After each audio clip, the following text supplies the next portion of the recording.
ఏమిటా నీ అల్లరి? చూడమ్మా రంగమ్మ ఎలా ఏడిపిస్తున్నాడు. ఏడిపిస్తున్నానా? పెళ్లి కొడుకు ఎలా ఉన్నాడు అడుగుతుంటే చాలే మీ సరాగాడు. రంగా, మీ అత్తగారికి ఉన్నట్టుండి పెద్ద సుస్థి చేసిందని కబురు వచ్చిందిరా. ఏం చేస్తో చేదానో తింటుంది. 2 రోజులు పస్తు పెడితే సరి ఠాని కుదురుకుంటుంది. ఏమిటా నీ మాటలో నువ్వును? త్వరగా అమ్మాయిని తీసుకెళ్ళి కాస్త మందు మాకు చూడు. నేను మీ మావయ్య వెనకాలే వస్తాం. వెళ్ళు. అత్తయ్య బయాడ్ వేసిన తర్వాత తప్పేదే ఉంది. పదలక్ష్మి పద. లక్ష్మి వస్తుంది దొరుకు.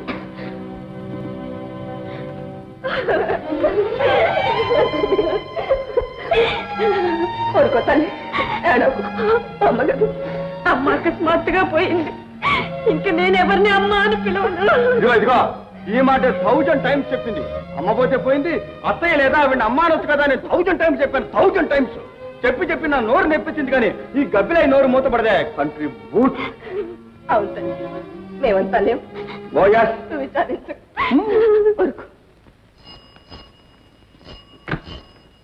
హలో, ఓహో మీరా? Just minute. నాన్న, రాజారావు గారు పిలుస్తున్నారు. హలో, నేనే శేఖర్ మాట్లాడుతున్నాను. ఓహో వియంకుడు గారా? అవునండి. రేపు 7వ తేదీ ముహూర్తం చాలా బాగుందంటున్నారండి. ఏమిటి రేపు 7వ తారీఖా? ఏమిటి మామ ఏమిటి? రేపు 7వ తారీఖు ముహూర్తం పెట్టుకుంటా ఉంటున్నారు. పెట్టించేసేయండి. ఏం బాగుంటుందిరా? లక్ష్మి వాళ్ళ అమ్మ పోయి ఇంకా పక్షమన్నా కాలేదు.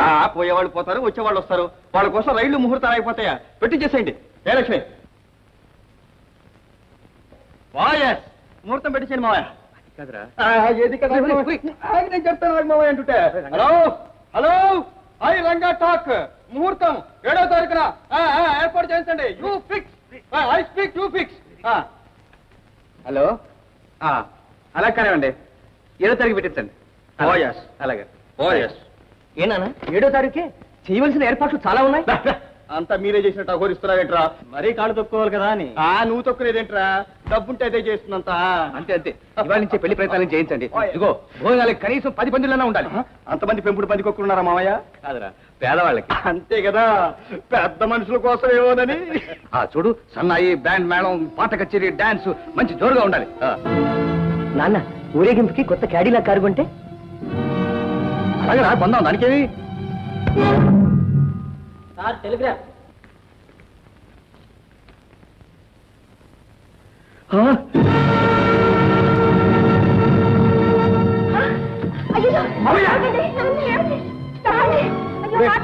ఇంగ్లీష్ లో రాసిందిరా.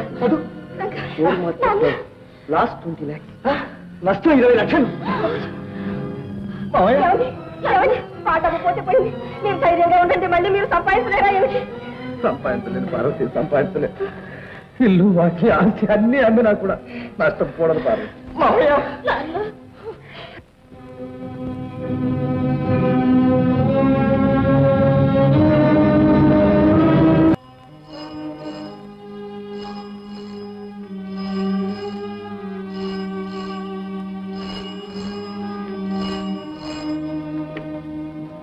హలో, ఎవరు? శేఖరం గారా? నేను రాజారావునండి. పెళ్లికి అన్ని ఏర్పాట్లు జరుగుతూనే ఉన్నాయి. మన్నించాలి, మా అబ్బాయికి మీ అమ్మాయి నచ్చలేదటండి. అమ్మాయి నచ్చలేదా? హలో హలో హలో,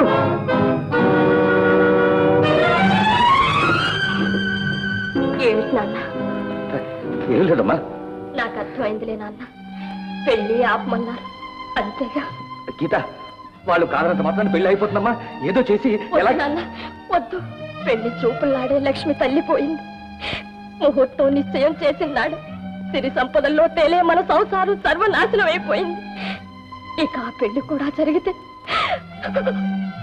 వద్దు నాన్న. ఆ మాట తలుచుకుంటేనే భయం కూడా వేస్తోంది. ఇక నాకు పెళ్ళే వద్దు నాన్న. నువ్వు ఆ మాట కూడా అనుకోవద్దు. గీత, ఏమిటమ్మా ఇది? చదువుకున్న పిల్లవి. అంతా చదువుకున్నాడులే. కొండంత మామయ్య నెత్తిన పిడుగుపడ్డట్టు కూలిపోయాడు. నాన్న, మేమందరం లేము అని ధైర్యం చెప్పాల్సిన చదువుకున్న బడుతాయిలేమో మొద్దులా చూస్తూ ఊరుకున్నారు. నువ్వు ఈ సమయంలో మామయ్యకు నొప్పి కలిగిస్తున్నావా? ఈ పరిస్థితుల్లో ఇదే మంచిది రంగమ్మ. మంచి లేదు, కామంచి లేదు. మనకి కష్టం వచ్చిన తర్వాత నాన్న ఎన్నో నమ్ముతున్నారో నీకు తెలియదు. ఆఖరి కారు కూడా అమ్మబోతున్నారట. ఈ పరిస్థితుల్లో నా పెళ్ళెలా చేస్తారు? అలానే నువ్వు కూడా ఎదురు తిరుగుతావా? నాన్న నీకు నచ్చిన ఏ పేదవాడిని ఇచ్చి చేసినా సరే సంతోషంగా పెళ్లాడతానంటావా? ఇలా ఎదురు తిరిగి మాట్లాడతావా చెప్పు. గీత గీత చూడమ్మా చూడమ్మా ఈ రంగం ఇంకా బ్రతికే ఉన్నాడమ్మా. నేనుండగా నీకే లోటు రానియనమ్మా. నీ పెళ్లి నేను చేయిస్తానమ్మా. అడుగో మామయ్య చూడమ్మా ఎలా పసిపిల్లవాడిలా కుళ్ళి కుమిలిపోతున్నాడు. వెళ్ళమ్మా, నువ్వు చేసిన దానికి పాదాల మీద పడిచ్చావా? అప్పుడు చెప్పావా? రంగమ్మా నువ్వేడవు. నన్ను క్షమించు నాన్న. ఇప్పుడు మీరందరూ నన్నే క్షమించాలమ్మా. మామయ్య నువ్వు ఇట్టా తిరిగావేంటి? క్షమించు నాన్న అంటే క్షమించానక ఆ పెళ్లి కొడుకు అసలు బాగాలేదు. ఒట్టి కోతిలాగున్నాడు. మంచి రాజాలాంటి సంబంధం చేస్తాం. నీకెందుకు మామయ్య దిగులు? అదేమిటండి మీరు ఆయన కోపడతారు? నువ్వు నన్ను కోపడతావేంటి? ఇదిగో ఇదిగో అంతా చక్క చేశాంగా. నువ్వు ఊరుకో అమ్మా, ఊరుకో.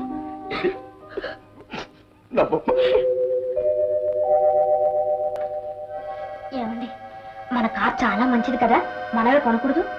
ఓసి చదువుకున్నదమ్మా, అంత పెద్ద కారు కొనడానికి మన దగ్గర కావలసినంత డబ్బు ఉందని చాటింపు వేద్దాం అనుకున్నావా? చాలే ఊరుకో. ఓసే లక్షాధికారి కూతురా, ఒకవేళ అంత డబ్బు ఇచ్చి మనం కొన్నా దానివల్ల మనకేం లాభం? అందరూ వాడేస్తారే. నువ్వు ఊరుకో, ఎవరో ఒకరు కొనుక్కుంటారు, పోనీలే.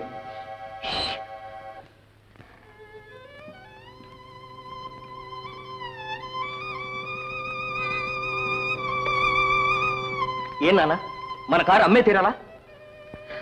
అంతకంటే ఆకలేస్తే అన్నం తినే తీరాలని అడిగి ఉంటే బాగుండేదిరా. అదేమిటి నాన్న, రేపు బస్సులోనో టాక్సీలోనో ఆఫీస్కి వెళ్ళాలంటే మా గౌరవం ఏం కావాలి? గౌరవం ఏదిరా గౌరవం? తండ్రి సంపాదించిన కారులో మీరు ఎక్కి తిరగడం గౌరవమా? మీరు కష్టపడి సంపాదించి ఒక కారు కొని అందులో మీ తండ్రిని కూర్చోపెట్టి తిప్పితే అది మీకు గౌరవం. మిమ్మల్ని కన్నందుకు నాకు గౌరవం రా.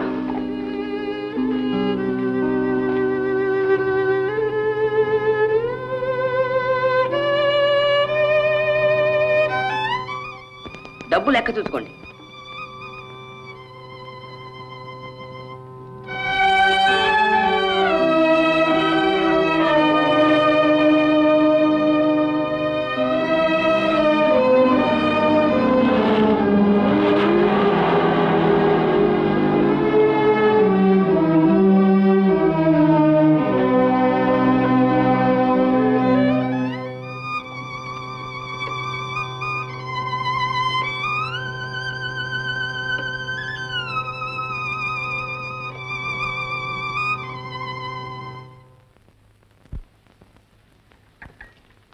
సోమయ్య, నేను తొందరగా బజార్కు వెళ్ళాలి. ఆ పౌడర్ డబ్బా తీసురా.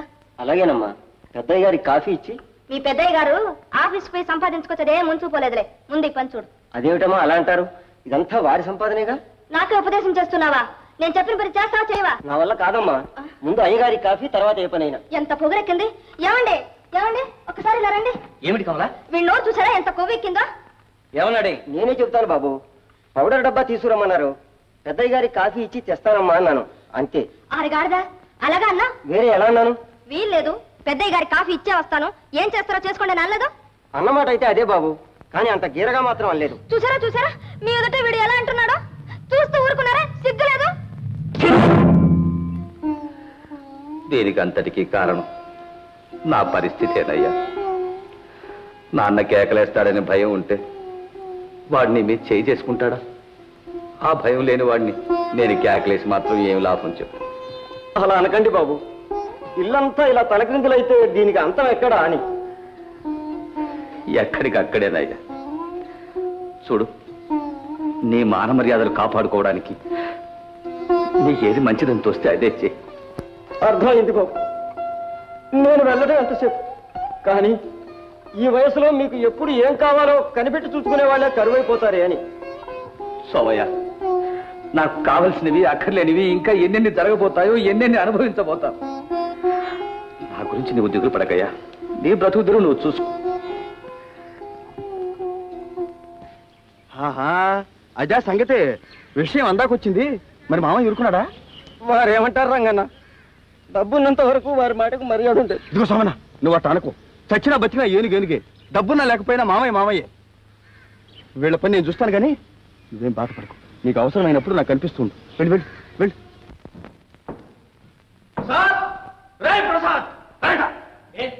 ఎందుకట్లా గొంతు దించుకుంటా గొంతు దించుకోవడం కదరా స్వామిని కొట్టావుగా ఎందుకు వాడి తిక్కొదిలించడానికి వాడి తిక్కొదిలించడానిక వాడికి తిక్కెక్కిచ్చిన వాడు తిక్కొదిలించడానిక పని చేసుకునే వెధవని వెనకట్టుకొస్తున్నాడు పని చేసుకునే వాడిని పని చేసుకునే వాడు వెనక తిక్కేవాడు వస్తారే